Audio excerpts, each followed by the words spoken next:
بسم الله الرحمن الرحيم والحمد لله رب العالمين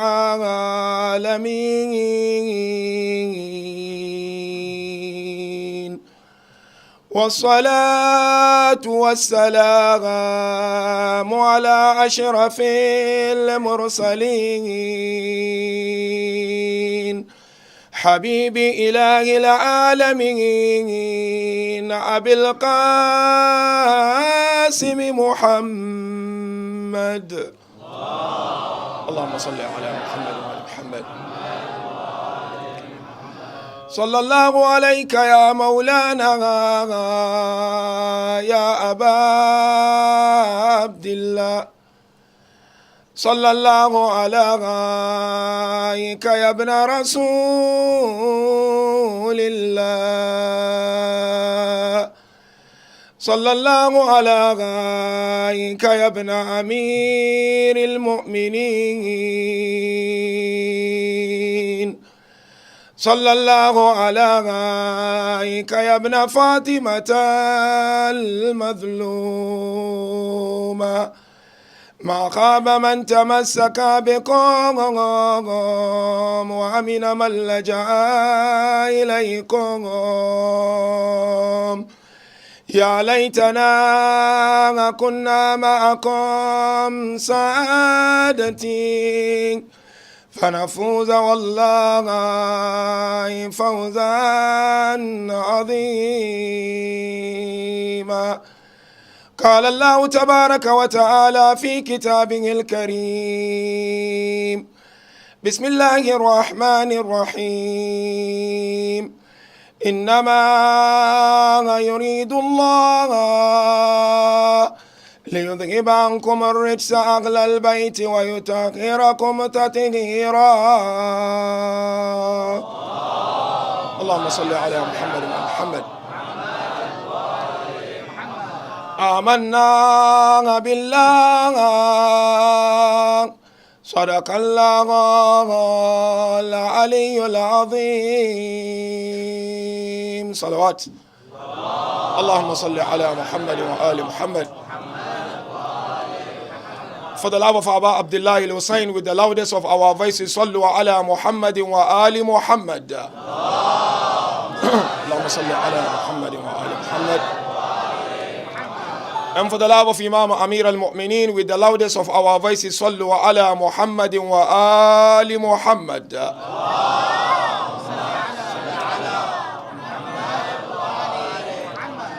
And for the love of Imam Sahib al-Asr wa Zaman, صلوا على محمد وآل محمد. محمد. عظم الله أجورنا وأجوركم بمصابنا بإمام زين العابدين، وجعلنا الله وإياكم من الطالبين بثأره مع إمام المنصور المؤيد. Once again we thank Allah subhanahu wa ta'ala for gracing us with this moment to commemorate the Shahada of our beloved Imam Zain al-Abideen salawatullahi wa salamuhu alayh. Allahumma salli ala Muhammad wa ala Muhammad. My heartfelt condolence first and foremost goes to the Imam of our time on the departure of his grandfather, and secondly, heartfelt condolence goes to our great scholars, our Maraji, on the departure of our Imam, and thirdly, condolence goes to each and every one of you mu'mineen and mu'minat, lovers and followers of Ahlul Bayt, on the Shahada of our beloved Imam. The ayah I've just quoted is a known ayah to all of us. It's like a slogan of Shias and the lovers and followers of Ahlul Bayt. That is Quran 33 verse 33. We all know this ayah, when Allah Tabaraka wa Ta'ala openly declared how He desired to purify Ahlul Bayt with a thorough purification. Now, departing from this ayah of Quran, my topic of tonight will be to look at educational values from the life of Imam Zain al-Abideen alayhi salam.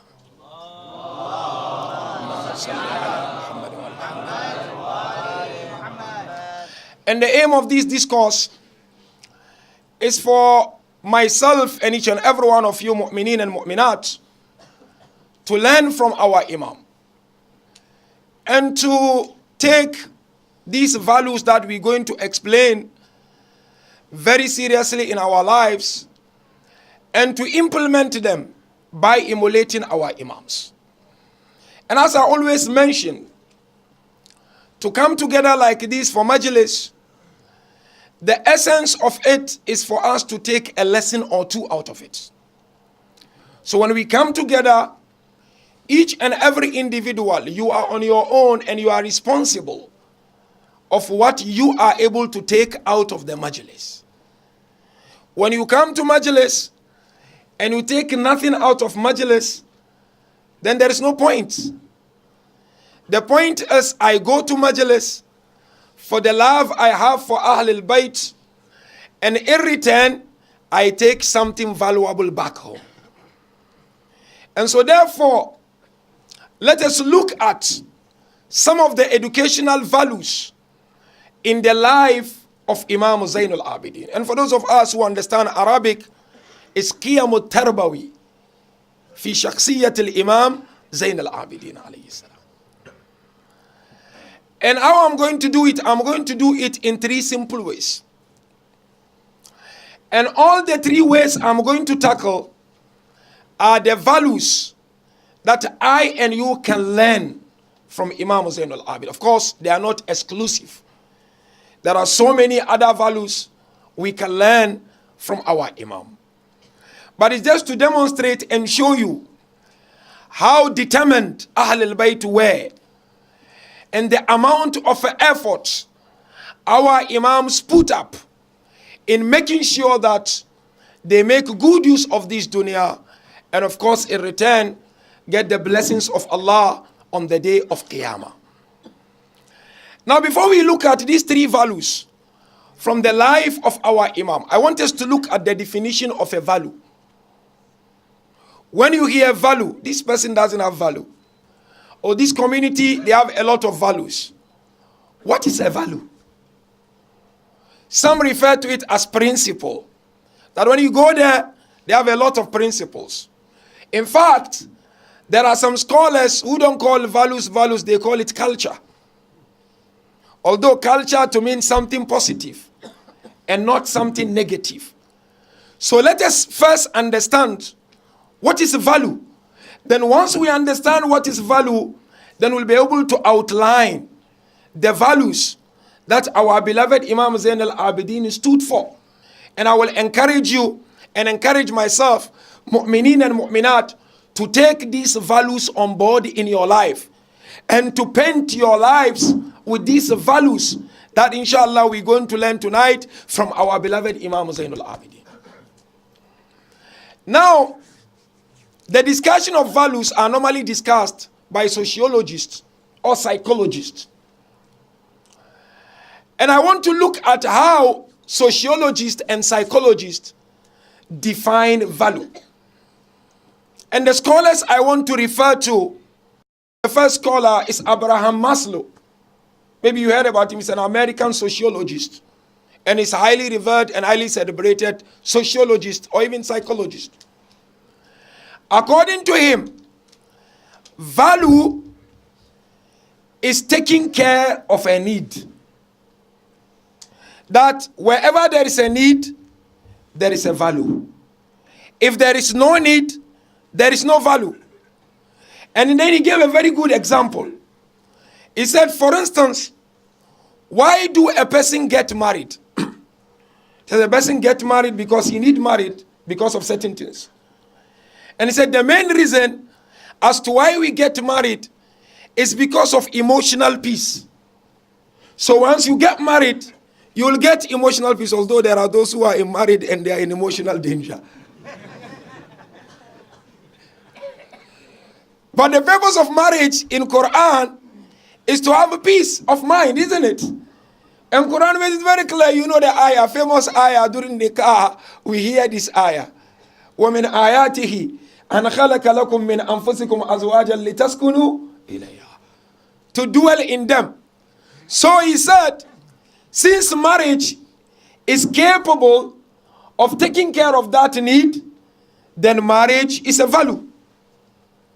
But there is another psychologist or sociologist who is also from the United States by the name Matlow, Jordana Matlow.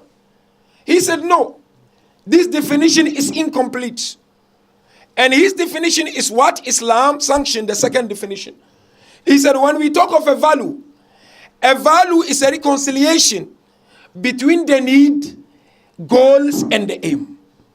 Once you are able to reconcile between needs and goals and aims, then you have values there. And he also gave an example of marriage. Everybody goes to marriage. He said, yes, when you get married, you obtain tranquility and you obtain peace. But that tranquility and that peace is not the main aim of marriage. He said, what is the main aim of marriage?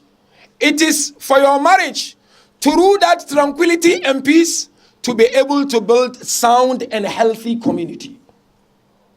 And that's what Islam is talking about. And that's what Bibi Fatima Zahra did.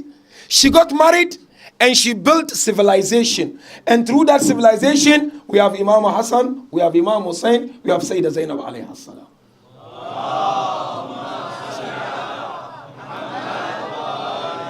So reconciliation between the need and the main aim is what value is all about.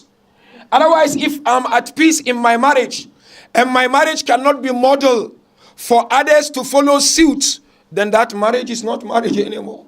It means you have not achieved the aim and the objective of marriage. So this definition is what the religion of Islam goes with. That when you talk of a value, and you telling me that value is only to take care of a need, then excuse my word, animals also have needs. But animals don't have principles and they don't have values. It's only human beings who have principles and they have values in their lives. Now, if you come to the life of Imam Zainul Abideen, Mu'mineen and Mu'minat, there are so many values that are the highlight of the life of Imam Zainul Abideen. And I believe we need those values in this day and age. Because you often hear this complaint from everyone. Wallah Sheikh, how do you reconcile between religion, work, social issues? How do you do that? They'll say, Sheikh, the life is too busy.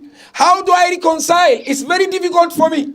How do I become spiritual and at the same time I become social and at the same time I become someone who is rich or I'm able to attend to my needs? Many people get confused and they think it's not possible. I'm going to share with you the values that our beloved Imam stood for. And out of these values, you realize that Imam Zain al-Abideen combined things together. And that should serve as a lesson. And we should look at the way Imam did in style for I and you to learn from our beloved Imam alayhi salam. The first value I want us to look at tonight from the life of Imam is what? Imam Zainul Abideen alayhi salam managed to combine the spirit of servitude and social spirit. I want Mu'mineen, please kindly pay attention to this. Spirit of servitude. You, if you like, you can say spirit of slavery. But slavery, of course, in the eye of Allah subhanahu wa ta'ala. And social spirit. Now, you know, in philosophy, we are told it is not possible for every human being to combine two forces in one action. I want to kindly please pay attention. They said it's not possible for a person, an individual, to combine two forces in one action. What does it mean? They said because when Allah created insan, He provided us with so many forces, and at least there are three major forces that Allah Tabaraka wa Ta'ala provided each and every human being. And some of us, wallah, we waste those forces. Believe me or not. The first force is quwwatu ta'akkul. It's mental force or intellectual force, if you like. Why are we provided with intellectual force? It's for two main reasons. Number one is for tafakkur, and number two is for tahleel. Allah provided us with the akal to reflect, to think. Don't take things on face value. And don't follow blindly mu'minin and mu'minat. That's the main reason why we are given akal. And number two, we are provided with akal للتحليل, to be able to analyze things. Otherwise, if you take things as they come to you and you don't think about them and you don't analyze them, then you are not making good use of your akal. Hence, narration made it very clear. The first thing Allah created is akal. And when Allah created akal, He said to akal, turn left, turn right, turn this way. Then Allah said, I've never created something which is so dear to me than you, akal. So first, we have a quwwatu ta'akkul, the power of intellect. The second one is quwwatun kalbiya, cardiac power. Some they call it the power of heart. Al-Muhim, what is the reason for this cardiac power, which given to us by Allah subhanahu wa ta'ala? Is for happiness and sadness. Everybody's got that power to be happy. And you've got the power to be sad when something is triggered. And the third one, they call it quwwatu dhamiriya, conscientious power. And they said the reason for this power is what? Is to monitor your movement and your to and fro's in life.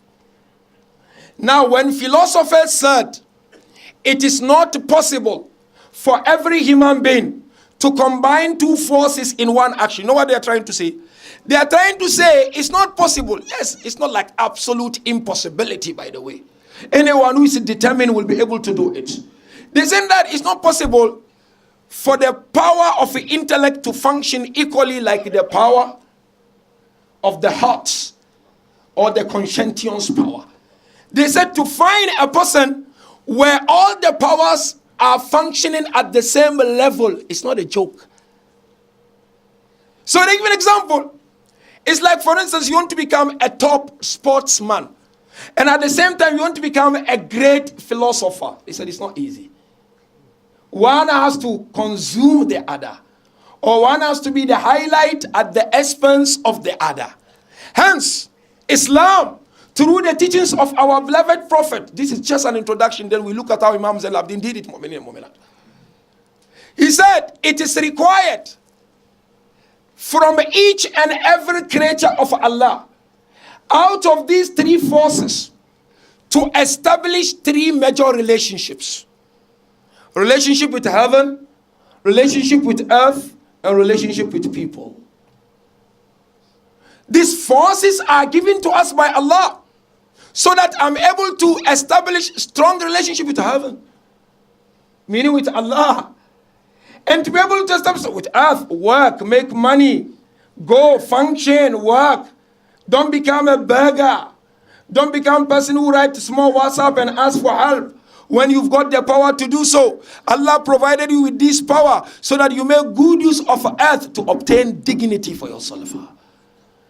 And the third relationship is a relationship with people, because you're going to interact with people. Hence they said it's not possible that socially one is powerful, and spiritually is so powerful, and economically is so powerful. They said it's so difficult to have individuals who can achieve that easily. You look at us. Wallah, you go back to yourself. You find some people, their life is entirely in the Jamaat. Marriage, zero. We have them. No, Jannah. You need to cut. When you cut, you need to look at the way you cut. Serve Jama'ah, but family are also your responsibility. And you'll find there are those work, religion zero. They make the money, but relationship with Allah is zero. So they said it's very difficult to find one individual who is able to establish this relationship all at the equal levels. But you know what? Imam Zain al-Abideen, salawatullahi wa salamuhu alayhi,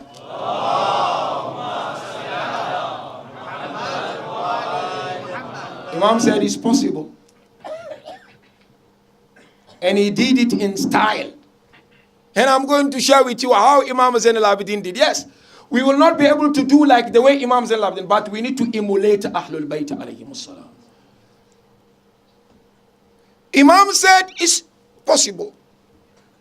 And how did Imam do it? Imam learnt it from his father and from his uncle and from Rasulullah.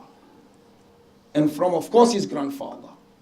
Because if you look at the life of Amir al-Mu'minin, just a typical example, before we look into details in the life of Imam Zain al-Abidin.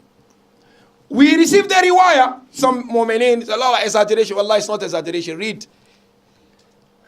Imam Ali, every day he used to do 1,000 rakat. Some say that is possible. Even yourself, you have time with all you can go to work, stay to your family, you can do not less than 50 rakat if you want. It's possible.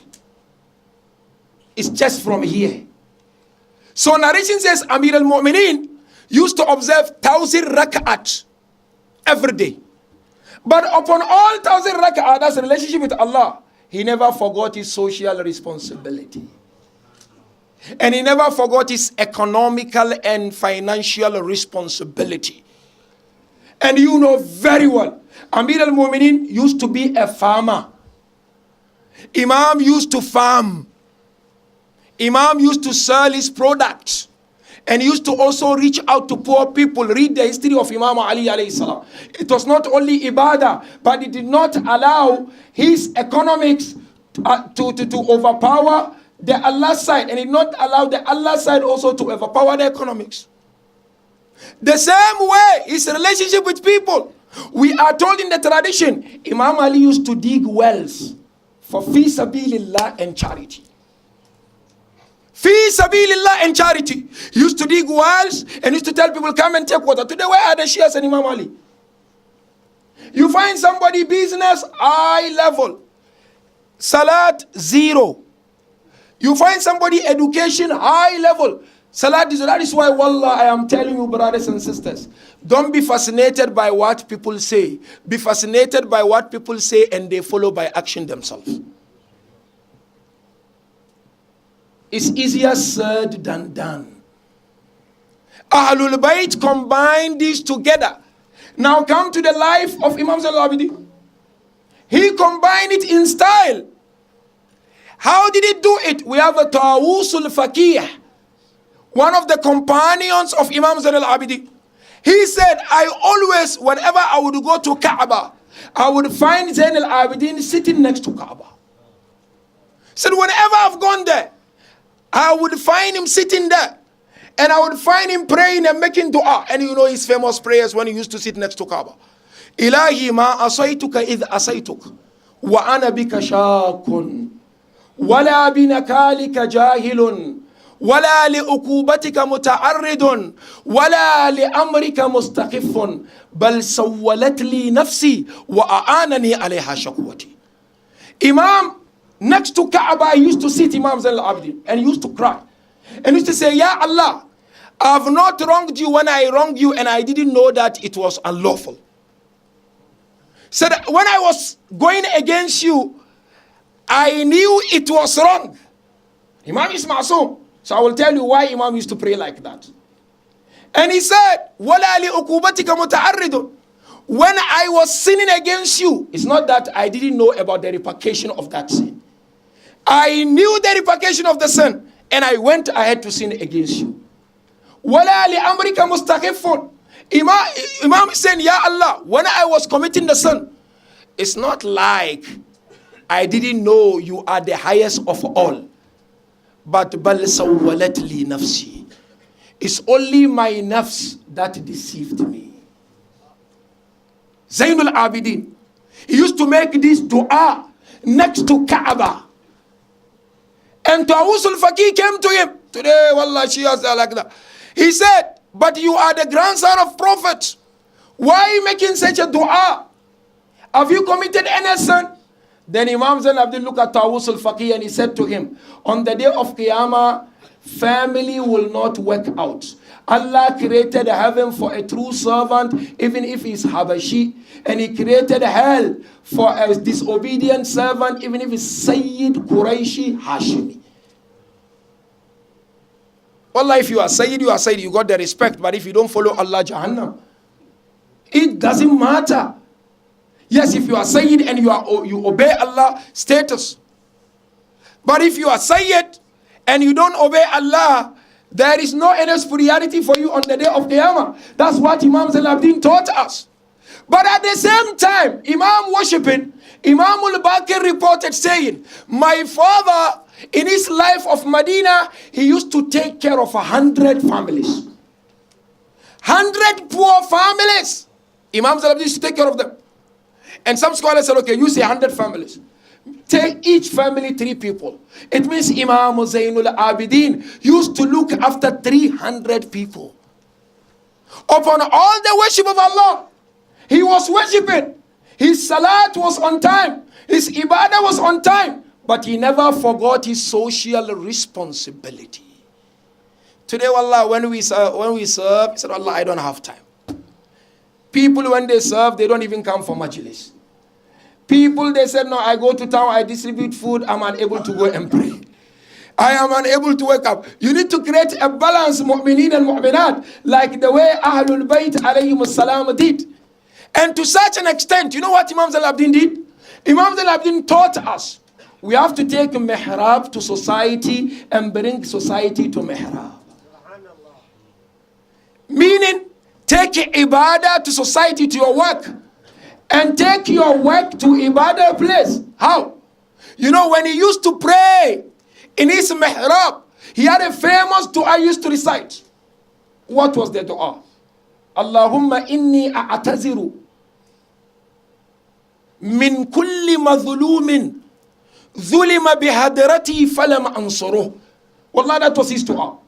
He said, Ya Allah, I seek refuge and I ask for forgiveness on behalf of anyone who was shown injustice in my presence and I failed to help him. Allah, our Imams are something, Allah, Shia, do we really follow them or what are we doing? That was the dua of Imam Zain al-Abidin. Ya Allah, forgive anyone who was shown injustice in my presence. Falam ansuru, and I was unable to help. Then he said, وَمِن كُلِّ ذِي فَاكَةٍ سَأَلَنِي فَلَمْ أُوَفِّرُهُ. Said, Ya Allah, forgive anyone who came to me with needs and I failed to support and help him. Allah, kiss the hand of someone who comes to you asking for a help. Because he's taking you to certain level on the day of Qiyamah. Imam Zain al-Abidin said, Ya Allah, whoever came to me seeking for a help and I failed to help him. Of course, Imam, you never failed. Allah, forgive that person. Then he said, وَمِن كُلِّ عَيْبِ مُؤْمِنٍ زَهَرَ لِي فَلَمَ أَسْتُرُهُ. Said, Ya Allah, forgive that mu'min whose aib and flaw became apparent to me and I failed to cover his fault. I failed to cover his fault. Today when you hear my fault, spread. When I hear your fault, I spread. Look at the level of the iman of Imam Sayyidu Sajidin, the young boy mentioned, but the adornment of worshippers. Imam said, any mu'min that I got to know his aib and flaws and I could not cover him, Allah, I ask you to forgive him. And I'm asking that forgiveness on his behalf. And then said, وَمِن كُلِّ مُسِيءٍ اعتذر لي film أعذره. Said, Ya Allah, forgive anyone who wronged me. And he asked for my apology and I failed to excuse him. Allah, forgive that person. That's Imam Zain al-Abidin. Then at the end of that, I used to say, Ya Allah, give me the tawfiq to such an extent that whoever deceive me, I offer him kind words. And he said, Ya Allah, grant me the tawfiqat that whoever stay away from me, I approach him and talk to him. He said, Ya Allah, grant me the tawfiqat, whoever sever a relationship with me, I go and strive to reconcile with him. ZAIN al-Abideen. Tonight is his night. Allah, Islam is not a joke. Islam is not a play. This was his dua in Qunut, and this was his dua in Sujud. Imam Zain al-Abidin, according to Riwayah, he used to pray. So if you look at all these dua, it's about society. It's about people. So he brought society to mihrab. And of course, he took also mihrab to society. How did he took mihrab to society? He explained when he was asked, what is kunhul ibadah? What is the reality of ibadah? He said, ibadah is not bikathrat as-salah. Ibadah is not bikathrat as-sawm. Iktabiruhum in the silk al-hadithi wa ada' al-amana. He said, wallah, ibadah is not just a lot of salah, holier than thou. It's not a lot of fasting, holier than thou. He says, salah, fasting, these are manifestations of ibadah. But what is ibadah? Imam Zalabri said, examine my Shi'as in the Siddiq al-Hadith, when they are truthful when they speak.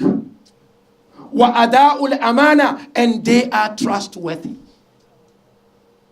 So in other words, mihrab is a place to cleanse you to be able to establish strong social relationship. And that is what Imam Zalabdin did. And we can do it because he explained to us, when you go out of your ibadah to serve whoever you want to serve, or you serve in Hussein, or you serve, I don't know, in madrasa, or you have some charity work that you are doing, Imam Zain al-Abidin said, do it secretly. Sadaqatu sirr tadfa'u ghadab ar-Rahman, Imam Zain said. Secret charity extinguish the anger of Allah. That is why you will carry the food in the darkness of the night. And people used to call him the man of the sacks of the food because they didn't know it was Zainul Abidin. They didn't know it was him. Because he would go in the darkness of the night in Medina. Allah, today one mu'min give £1, he want the whole dunya to know. Some, if you don't mention their name, Ali Raili will be in trouble. But Imam Zain said, Ghadabur Rahman, you have to do it secretly. And so therefore, this is the first value we learn from Imam Zain. Yes, you are busy with your work. Yes, you are busy with your education. Yes, you are busy with family matters. But try as much as you can to create a balance. And our scholars advise us how to create a balance. Or open a WhatsApp group on spirituality. How to advise each other to go forward. Like the way we have WhatsApp group on charity, open WhatsApp group on spirituality. How to advise one another to do effort. Or you open WhatsApp group on reading, intellectual. To read some books, advise each other on doing that. By so doing, we are able to combine all these forces together to achieve what Allah Tabarak wa Ta'ala wants us to achieve. The second value we learn from Imam is what? Is qimatul ghiriyah. The value of the spirit of others. What does it mean, value of the spirit of others? It's a big value. That I live my life, but I have the spirit of others, not my own spirit. You know, there is a very beautiful discussion in Islamic philosophy again, where they ask this question: why do people sometimes donate and do some strong charity work, and in return they get nothing physical, but they keep doing? Like today, there are people, wallah, you go, you sit with them, you talk to them 30 minutes to 1 hour, they can give you $1 million. There are people who can give 2 million, there are people who give 3 million, there are people who give 5 million. So in philosophy, there is that discussion. Why? What is the reason as to why people, okay, let's come to our level, £1,000, £500, £200. They said there are 3 reasons. And let's understand these 3 reasons and understand where Imam Zain al-Abidin is coming from. The spirit for others, not for myself. They said number 1 is garidha to hubb that. The reason as to why people donate, and they donate like they are scared, is because of the instinct of love for self. Said when they donate, they are donating because they love themselves. What does it mean they love themselves? Because they said the strongest instinct in every human being is instinct of love for self. Everybody loves to expand his life. There is no one who wants to be limited with what he has. Everybody wants to see more. And they said this love for self, because he knows if he donates, number 1, his name will go high. People will mention his name. So, oh, that generous man. And wallah, there are people in our community, they donate because of that name. If you don't put plaque in their name, it's musibah. Some, even if you say Bande Khuda, donate, is a problem. It's okay to mention names to inspire others, but sometimes we have to do it with ikhlas. There are people who donate massive, but if you don't mention their names, you are in trouble. So they said the first thing that's why people donate is what? Because they love themselves. Their name I was going to mention everyone. And number two, of course, there is sawab, and that sawab will also serve. But the second reason, according to these scholars, as to why people donate is fana, is annihilation. So the annihilation is what they said, the person was brought up to be generous. So there are those who donate not because they want names, but they donate because this is how they were brought up. Their parents were generous. So when you ask them, they don't think twice, they donate. Because that's how they were brought up. The third one is the highest one, which Imam Zain al-Abidin stood for. And I'm going to show you how Imam Zain al-Abidin did it beautifully. Wallah. And it's really, we have to bring it in today's world, man. The third one, they said, no. Love for others. And if you want to know what is love for others, look at the relationship between a child and his mother, especially in his first 2 years. An infant in his first 2 years, although the child is already out of the womb, but the mother still feels that the child is part of her. She still feels that the child is a heart. She still takes the pain of the child more than even the way the child feels the pain. That is to live for others and not for yourself. And that is what Allah mentioned about Prophet, and Imam Zain al-Abidin implemented. You know what Allah says? Allah says, لَقَدْ جَاءَكُمْ رَسُولٌ مِّنْ أَنفُسِكُمْ مِنْ أَنفُسِكُمْ. The messenger comes to you from yourself. You know what does it mean from yourself? Meaning your pain is his pain, your happiness is his happiness. Meaning Rasulullah did not live for himself, he lived for you. And if you want to go further in the ayah, Azizun alayhi ma anittum, harithun alaykum bil mu'minina ra'ufur rahim. Said it's too heavy for him if he see you in pain. Your pain is so heavy for Rasulullah. Harisun alaykum is fond of you. He loves you, Rasulullah. And of course, then he said, bil mu'minina ra'ufur rahim. The same ayah, look another ayah. وَمَا أَرْسَلْنَاكَ إِلَّا رَحْمَةً لِلْعَالَمِينَ is to live for others, not for yourself. رَحْمَةً لِلْعَالَمِينَ. Rasulullah is mercy to Alameen, the entire universe. Meaning your pain is the pain of Rasul.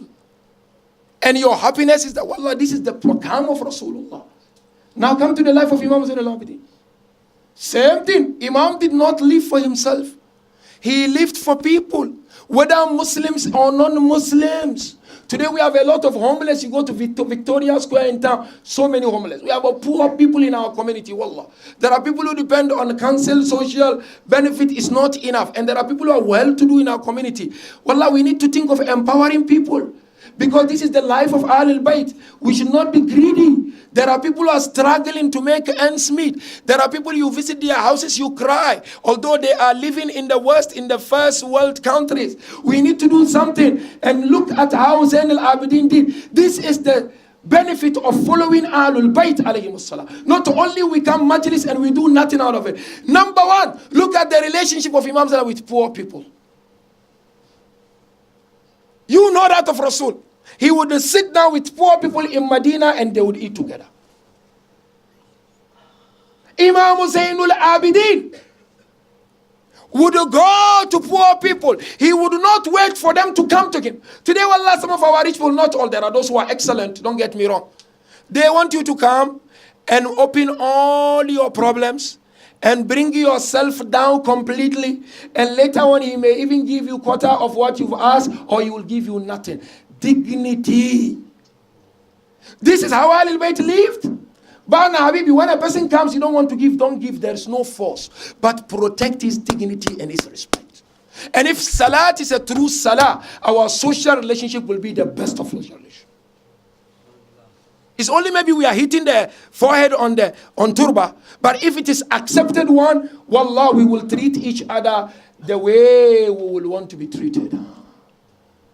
Imam Zain al-Abidin would go to these poor people of Medina and he would ask them, what is it that you want? And Imam would go out of his way and he would provide with these people. You know, when poor people used to come, Imam, what he used to do? Wallah, he used to stand up. And he will say, Marhaban biman yahmilu zadi ila al-akhirah. Marhaba, welcome the one who will provide my provision on the day of Qiyamah. Allahu Akbar. Yani this person that I'm giving 20 pounds, or that I'm giving 10 pounds, or that I go with you to send and distribute food, wallah, is offloading your load of sins for Qiyamah. And that is how Ahlul Bayt, I believe if we can emulate Ahlul Bayt, people will understand the true message of Islam. They will know it's not about terrorism, but it's about love for others. That's Imam Zain al-Abidin alayhi salam. Number two, look at the relationship with his enemies. Imam had enemies, like any other Ahlul Bayt. But after the Waqi'atu Hurra, the battle of Hurra, you know battle of Hurra, it was aftermath of Karbala, where the people of Medina stood against Yazid. Because they realized that Yazid was wrong, and they stood against him. But during that battle, the wife and the children of Marwan ibn Hakam, Marwan was enemy, hypocrite. Rasulullah even chased him out of Medina, but one of the Khalifa brought him back. That's a separate discussion. Now Marwan, he went to Abdullah, his wife and the children went to Abdullah ibn Umar. Abdullah the son of Umar, who loved Imam Ali. When they went to Abdullah, they went seeking asylum. And Abdullah said, no, I can't. You are the wife and the children, I can't. Something may happen to you, I can guarantee. You know where did they go? Wallahi, they went to Imam Zain al-Abidin. Ahlul Bayt. They went to Imam al-Abidin. And Imam al-Abidin did not even ask them to come. Hona, makanukum, this is your place. And they stayed in his house. And he gave them all the protection up until the battle was over. And the wife kept saying, Wallah, even I've never been treated so good in my house than the way I was treated by Zainul Abidin. For others, not for you. When you do for others, you are doing for yourself. That's his relationship with the enemies. And number three, Imam Zain al-Abidin dua, which I quoted and I told you, take note of it. When he said, I do not commit the sin, or I did not commit the sin when I didn't know it was not wrong. I knew it was wrong. The likes of it in Dua Kumel, Zalamtu nafsi. Amir al-Mu'minin, did you commit any sin? The like of it in Dua Arafah of Aba Abdullah, Anta, Ana allazi asa'atu, Ana allazi jahiltu, Ana allazi akhta'atu. Aba Abdullah in Dua Arafah, Allah, I committed the sin, I did the wrong. Did they actually commit a sin? Understand why. Understand why. And why Imam Zain al-Abidin will say, Ya Allah, when I committed, I knew it was wrong. It was for the spirit of love for others. Why? They said there are three reasons as to why dua is made like that. Number one is for ta'aleem. It's just for to be taught. That when you make dua, you have to be humble. Calm down, be humble. That's one. Number two, they said it's like mimbab, hasanatul abrar sayyatul mukarrabin. They said no, it's to say the goodness of the righteous people is like sin to those who are closer to Allah. What does it mean? Said Ahlul Bayt, the more they reach closer to Allah, the more they feel they've not done enough. They have to do more. But the third one, no.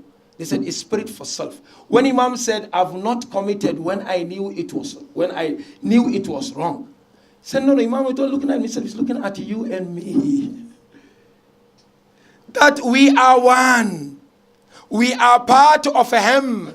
When Imam Ali said, Zalamtu nafsi, he's not saying to himself, saying to you, Anta juz'un minhum, Ana juz'un min. And look at Ziyaratul Jami'ah, beautiful explain. Arwahukum fil arwah, wa anfusukum fil nufus.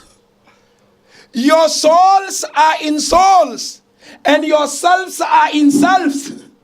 Meaning souls of Ahlul Bayt are one with our souls. And ourselves are one with their selves. Meaning when Imam said, Zalamtu nafsi, Imam said, I've wronged. No, said Sheikh Nur wronged. Allah forgive Sheikh Nur. That's the spirit for others.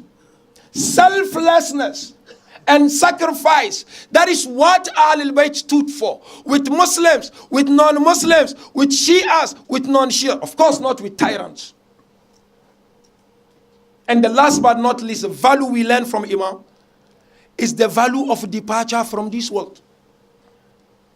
Imam Zain al-Abidin would always remember death. But you know, in psychology or sociology, in fact, they said remembering death brings negative energy. That is contemporary world, which is totally against Islam, by the way. They said there are two ways of assessing yourself. One way is to inspire yourself. I'm good. I will do it. I will pass the exams. That contract, I'm going to sign it. Come rain, come shine. They said doing that, you bring negative energy. But if you say, no, I'm sorry for myself, Allah, I will die. This, I'm bicharo. They said that brings negative energy. Islam comes in and said, no.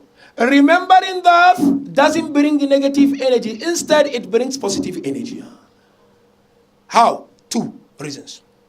The first reason as to why remembering death is important, and Imam Zain al-Abidin taught us remembering death is a value. Because he will always used to say, وَمَا لِي لَا أَبْكِي وَلَا أَدْرِي إِلَىٰ أَيْنَ مَصِيرِي. Said, why won't I cry? Let me cry because I don't know where will my destination be. And then he will go ahead and say, وَكَدْ حَفَكَتْ إِنْدَ رَأَسِي أَجْنِحَةِ الْمَوْتِ. He said, death is just on top of my head. Anytime it can come. Then he said, why won't I cry? أَبْكِي لِخُرُوجِ نَفْسِي. Allah, I will cry because I keep remembering the day this soul will depart from my heart. Habki zulma, this dua Abu Hamza al-Thumali. And those that I quoted earlier on are from Sayfat Sajadiyah. Habki zulma te kabri. Why won't I cry? Let me cry. Because my kabr will be dark. Let me cry. Abki lidiki lahdi. Why won't I cry? Because the kabr will be too narrow. Assuming even you will get light in kabr, that narrowness is something that is not easy to imagine. Why won't I cry? Let me cry because when I think and imagine the questions of Munkar wa Nakir, I know it won't be easier. So Imam used to cry, really tears. But there are two reasons. The first reason as to why I used to cry is because remembering death is accepting the reality. Death is a reality, inevitable, as we all know. And when you accept the reality, you become free in your mind. Wallah, if something happened to you and you remain stigmatized, like, na'udhu billah, there are people who are examined with HIV and AIDS and this ill. One of the biggest challenges is what? Stigmatization. The moment you accept, you take your medication, you become well. It's not like a death sentence, isn't it? Even mental health, as I mentioned, it's not a death sentence. Just go to specialists and stop saying it's jinn, it's nazar, somebody nazar. I can't sleep, I spend more time in the washroom. This is not nazar. Go see psychologists, Abbas Ramji and them, and they will sort you out easily. Now, if you accept and you are not stigmatized, then you are free. You become positive. So the same thing, remembering death is accepting the reality. And that is the way. There is no two ways about it. And I love this dua of Imam Zain al-Abidin. He said, لا تجعلني درجة عند الناس إلا حتتني في نفسي مثلها. Imam Zain said, Ya Allah, make me satisfied with the way I know myself, not the way people know me.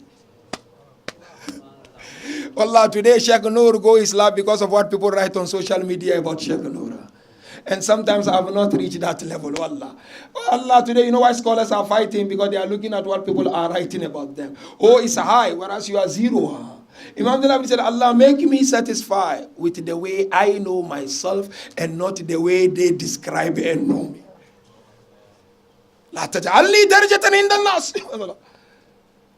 is what accepting reality. That I've accepted this is, let them talk, but I know the way I am.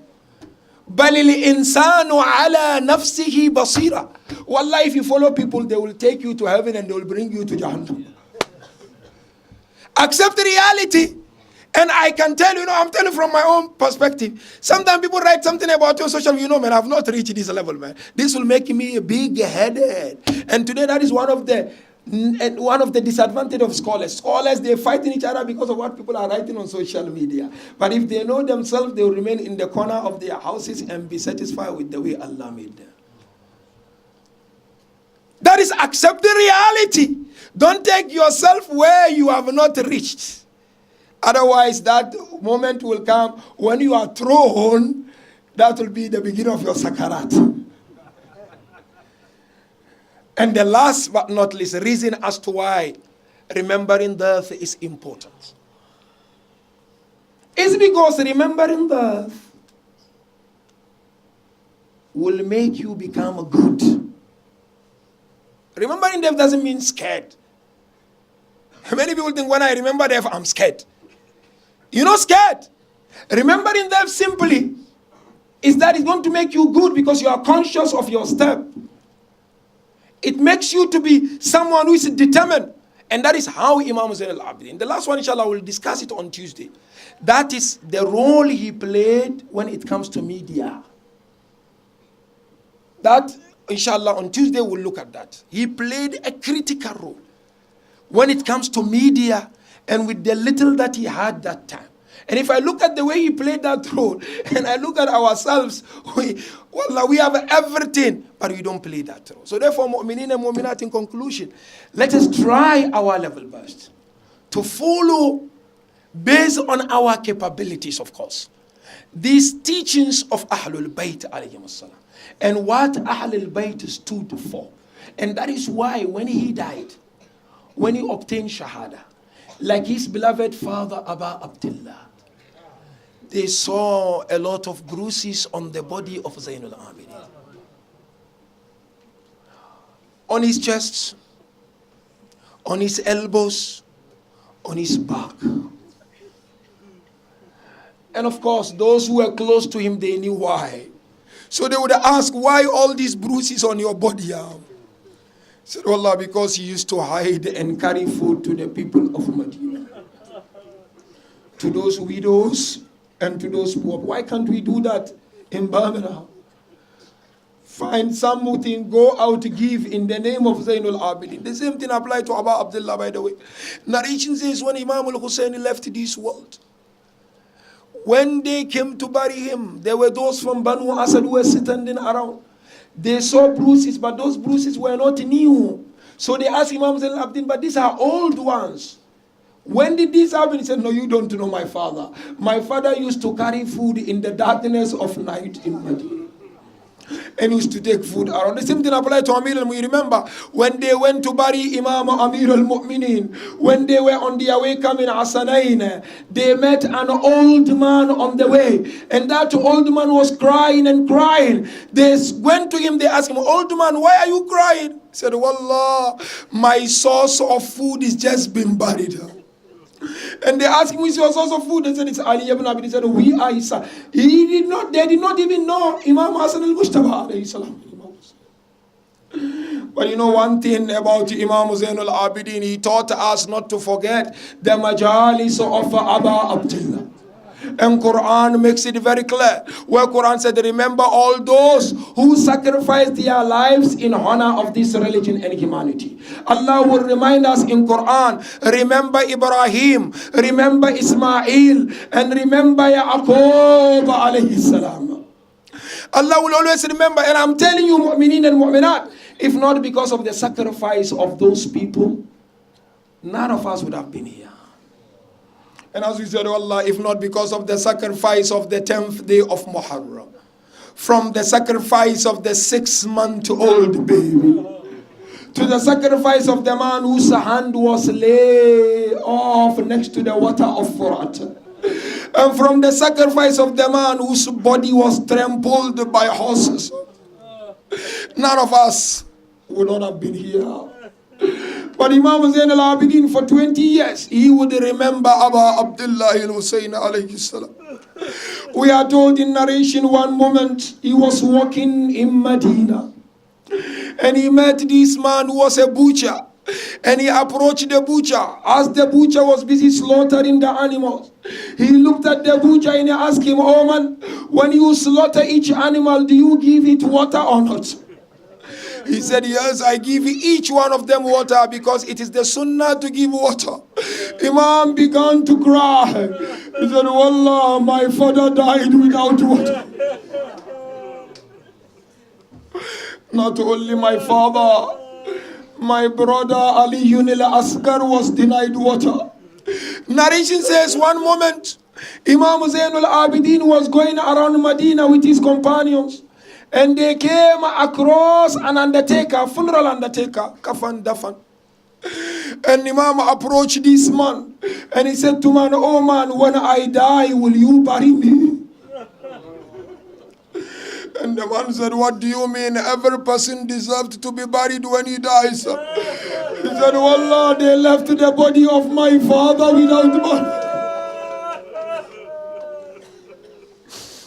And you know, of course, what they did to the body of Abba Abdullah. And then, of course, one narration mentioned one moment he was walking in Medina again, and he heard a man calling, "Stranger, stranger, stranger." Imam approached this man and he said to man, "Why are you calling yourself a stranger? Don't you have a place to stay?" He said, "I've got a place to stay." "Don't you have clothes to wear?" He said, "I've got clothes to wear." "Don't you have food to eat?" He said, "I've got food to eat." Imam said, "Wallah, you are not a stranger. A stranger is a Garibu Karbala."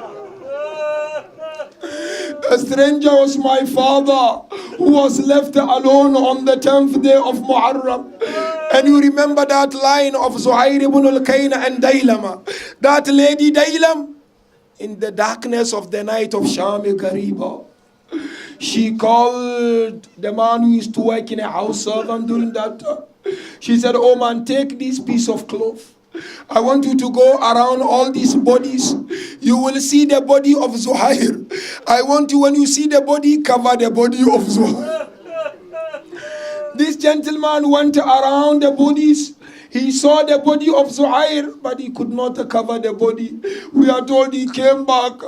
As he was approaching Dailam, Dailam approached him and asked him, "Oh man, why haven't you seen the body? Haven't you seen the body of Zuhair?" He said, "Wallah, I saw the body of Zuhair, but when I made an attempt to cover Zuhair, I saw Hussein uncovered." How could I cover Zuhair when Hussein is alone? But who explains it beautifully than Imam al-Baqir? Imam al-Baqir said, "When my father was dying," you know, Imam Zainul was poisoned. Said, "When my father was dying, when the poison began to affect the body of my father began to cry, and I came to my father and I hugged my father. When I hugged my father, I also began to cry. Then I asked my father, 'Father, why are you crying? Can't you stop crying, Father?' Imam Zainul Abideen looked at Bakir and he said, 'My son, I am not crying because I'm dying. I am not crying because of the poison. Here I am dying and you are sitting on my chest. Whereas when my father was dying, Allah, whereas when my father was dying, Shimmer sat on the tree. Inna lillah wa inna ilayhi raji'un.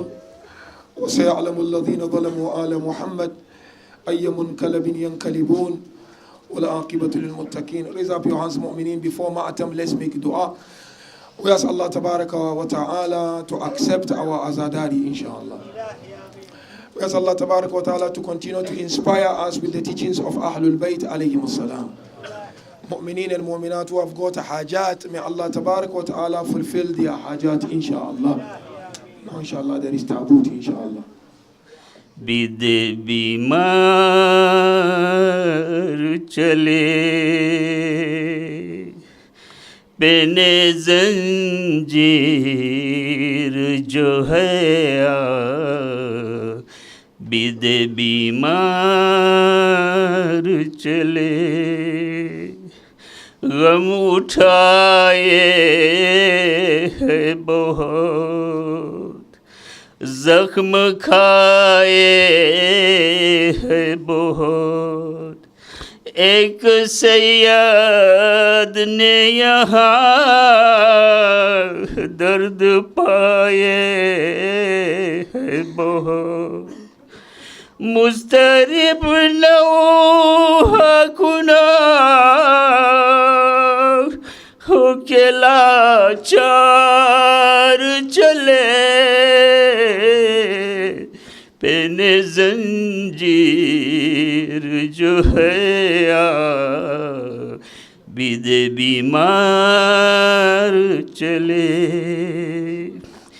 بے کجاوا ہے شتر، غم سے چھلنی ہے جگر، چار so L ستم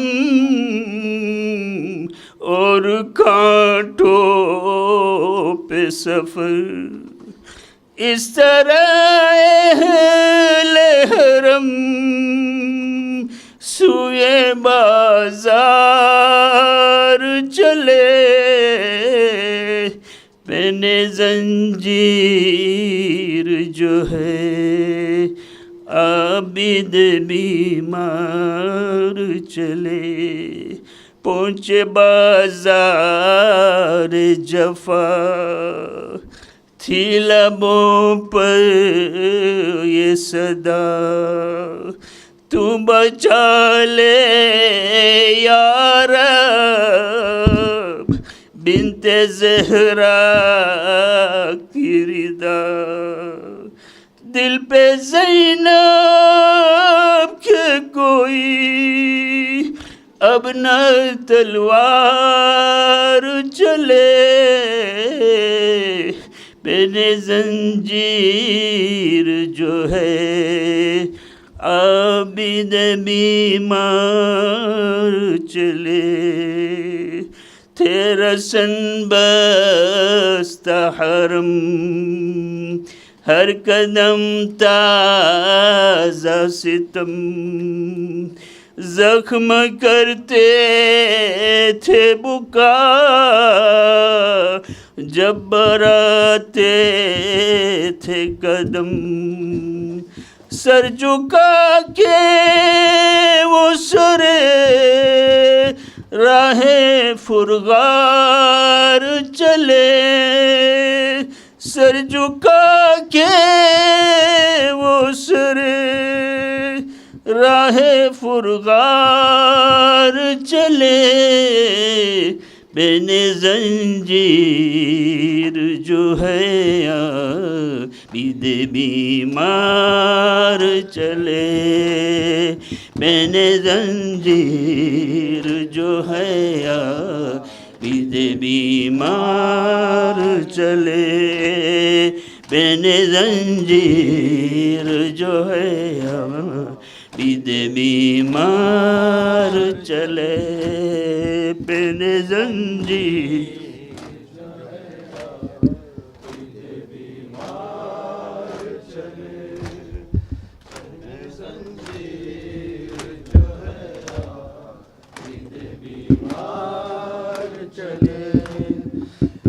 حسین یا حسین یا حسین یا حسین یا حسین یا حسین یا حسین یا حسین یا حسین یا حسین یا حسین، ہائے سجاد ہائے سجاد ہائے سجاد ہائے سجاد ہائے سجاد ہائے سجاد ہائے سجاد ہائے سجاد ہائے سجاد ہائے سجاد ہائے سجاد ہائے سجاد، یا اللہ خیر العمل حیا علی خیر العمل حیا علی خیر العمل حیا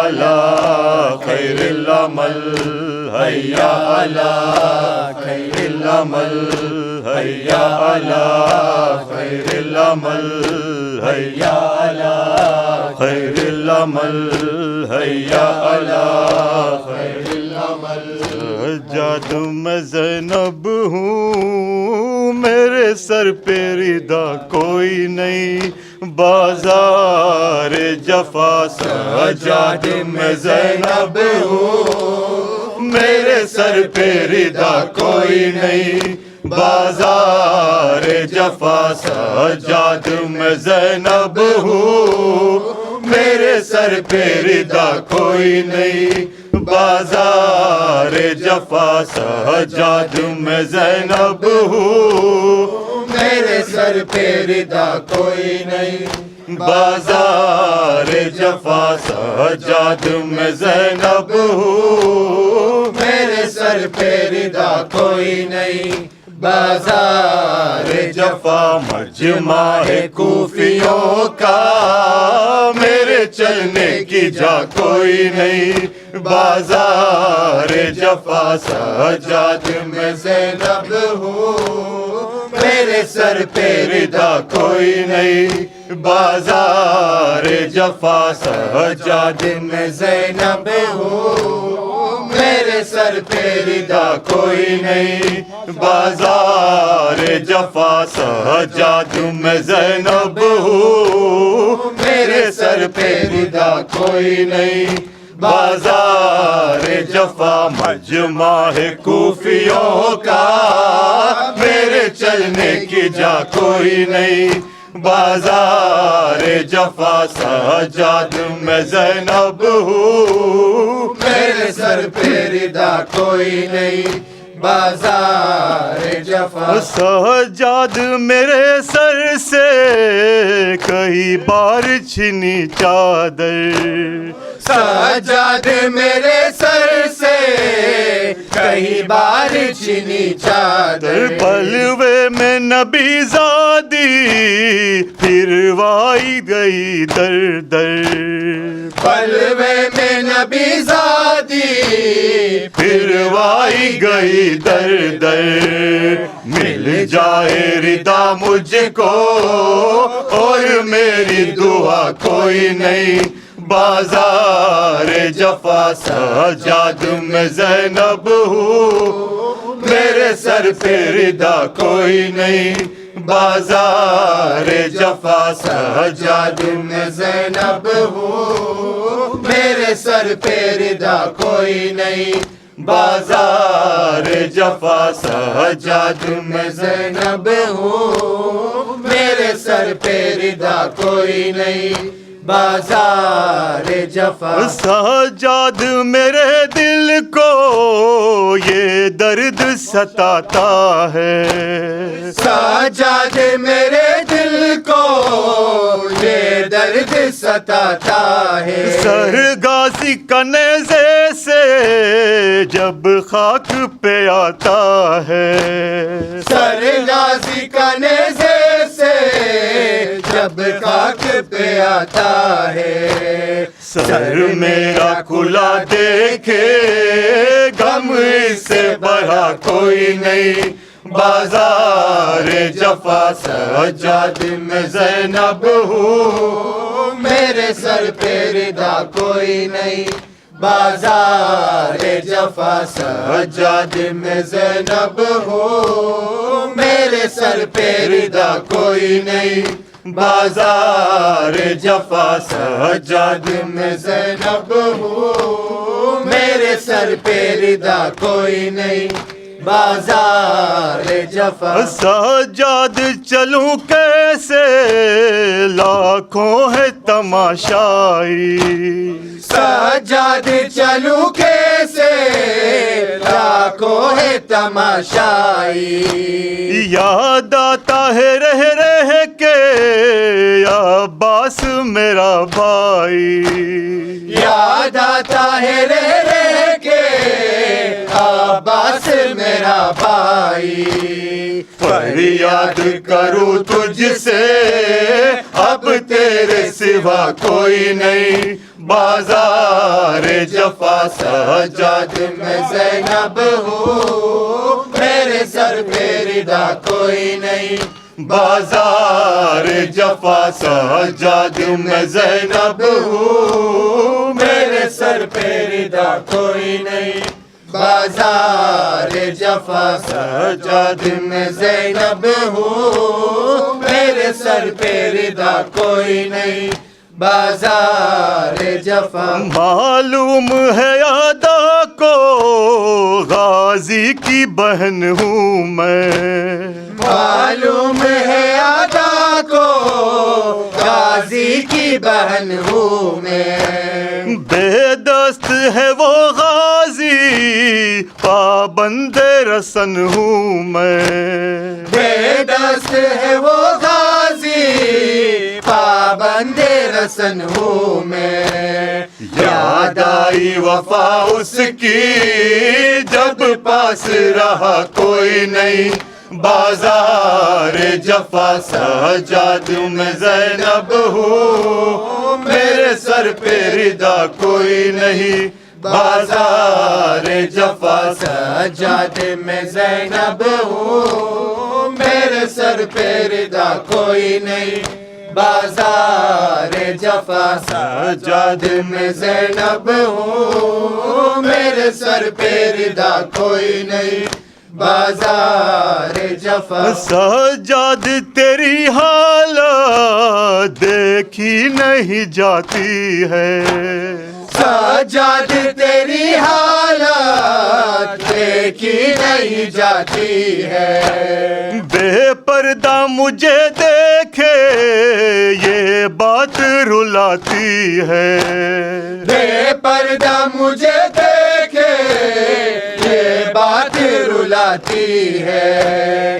سجاد تیری طرح کانٹوں پہ چلا کوئی نہیں بازار جفا سجاد میں زینب ہوں میرے سر پہ ردا کوئی نہیں بازار جفا سجاد میں زینب ہوں میرے سر پہ ردا کوئی نہیں بازار جفا سجاد میں زینب ہوں میرے سر پہ ردا کوئی نہیں بازار جفا بازار ستم میں تھا زینب کا جب عالم بازار ستم میں تھا زینب کا جب عالم مظہر میں لکھوں کیسے ظالم نے کہا جس دم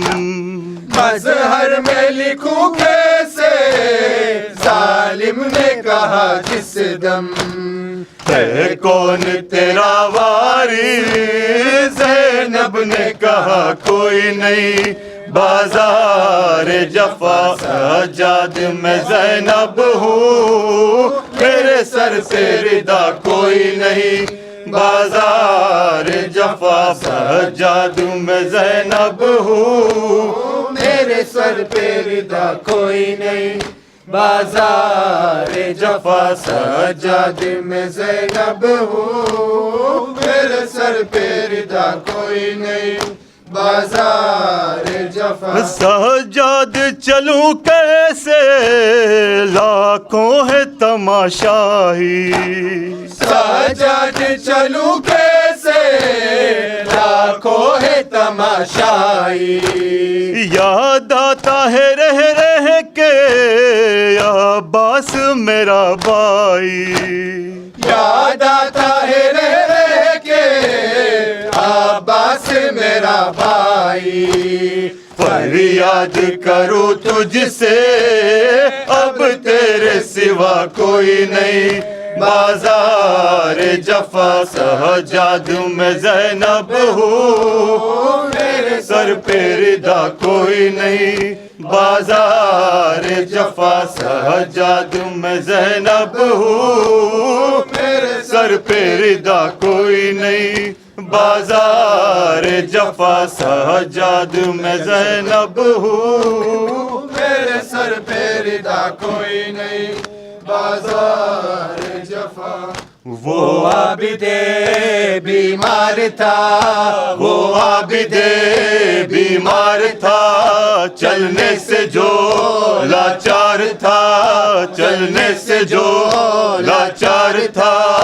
اور شام کا بازار تھا, اور شام کا بازار تھا, اور مصطفیٰ کی بیٹیاں مولا حق امام یا حسن یا حسین, مولا حق امام یا حسن یا حسین, مولا حق امام یا حسن یا حسین, یا حسین یا حسین یا حسین یا حسین. شبیر کی وہ لاڈلی, شبیر کی وہ لاڈلی, سینے پہ جو شاہ کے پلی, سینے کے جو شاہ کے پلی, جس کی ابا بن میں جلی, جس کی ابا بن میں جلی, منہ پہ تماچوں کے نشان, مولا حق امام یا حسن یا حسین, مولا حق امام یا حسن یا حسین, مولا حق امام یا حسن یا حسین, یا حسین یا حسین یا حسین یا حسین. پیاسے گلے خنجر چلے, پیاسے گلے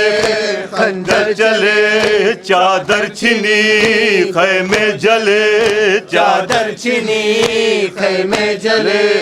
عباس کے پرچم تلے, عباس کے پرچم تلے, رو کر کہے یہ بیبیاں مولا حق امام یا حسن یا حسین, مولا حق امام یا حسن یا حسین, مولا حق امام یا حسن یا حسین, یا حسین یا حسین یا حسین. شام غریبا آ گئی, شام غریبا آ گئی, عابد کو غیرت کھا گئی, عابد کو غیرت کھا گئی. پرسے کو زینب آ گئی, پرسے کو زینب آ گئی, عباس اور اکبر کہا مولا حق امام یا حسن یا حسین, مولا حق امام یا حسن یا حسین, مولا حق امام یا حسن یا حسین, یا حسین یا حسین یا حسین. وہ اصغر بے شیر تھا, وہ اصغر بے شیر تھا, اور ہرملا کا تیر تھا, اور ہرملا کا تیر تھا.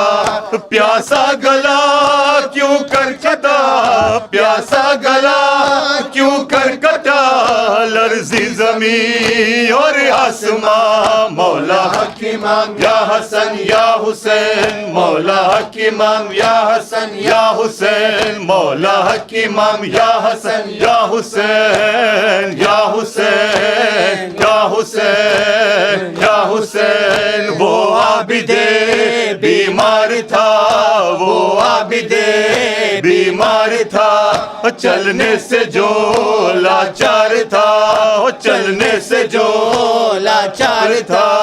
اور شام کا بازار تھا, اور شام کا بازار تھا, اور مصطفیٰ کی بیٹیاں مولا حق امام یا حسن یا حسین, مولا حق امام یا حسن یا حسین, مولا حق امام یا حسن یا حسین, یا حسین یا حسین یا حسین یا حسین یا حسین یا حسین یا حسین یا حسین یا حسین.